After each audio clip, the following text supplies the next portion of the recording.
আসলে আমাদের বাংলাদেশে একটা কিছুদিন আগে একটা কথা বলছিল যে যে আমাদের মানে পুলিশ কর্মকর্তারা তারা বলছিল যে মানে যার ফোনে জুয়ার অ্যাপস পাওয়া যাবে তাকে 1 কোটি টাকা জরিমানা করা হবে, 2 বছর জেল আরোপ করা হবে।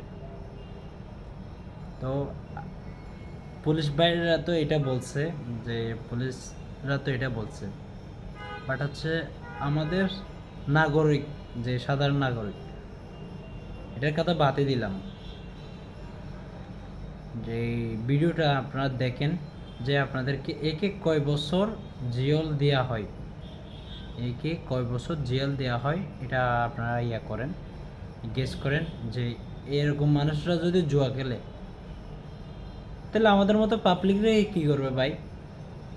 আমি এটাই বুঝি না, যে আমাদের পাবলিকরা যদি মানে এরা যদি জুয়া খেলে, তাহলে আমাদের পাবলিকরা খেলবে না কীরকম করে? আমার বলেন তো, বিষয়টা দেখেন।